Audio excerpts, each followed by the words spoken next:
Yar, who touched me bird?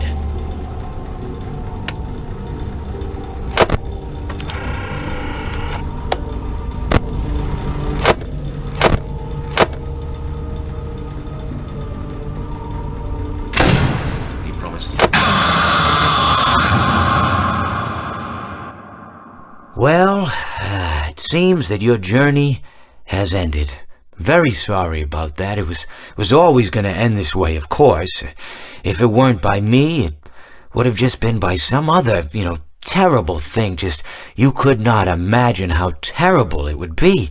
Just, I get scared thinking about it. I'm glad it's not me. It reminds me of a time I was speaking to my good friend Orville. We were sitting on a park bench watching the pigeons. I was on the left, he was on the... Oh, wait, was I on the right or left? Anyways, it doesn't matter. We were sitting on there watching the pigeons. And I said to Orville, "Friend, those birds are frozen." And he kind of looked at me like I'd lost my mind. But I reminded him that it was winter, and often birds will sit in a tree until they freeze. And then they sort of fall to the ground until the sun warms up and they can, move around again. So I said to Orville, "You might as well save those breadcrumbs until the birds thaw, because they can't very well enjoy them in the condition they're in."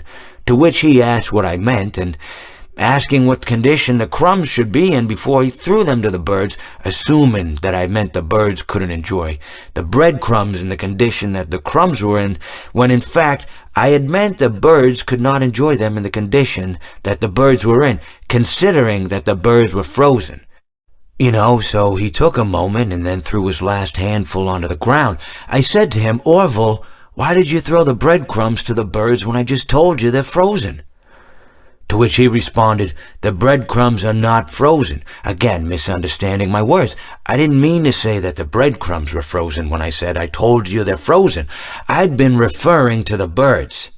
In hindsight, what I should have said was, and this would make perfect sense, "Why did you throw the breadcrumbs to the birds when the birds are frozen?"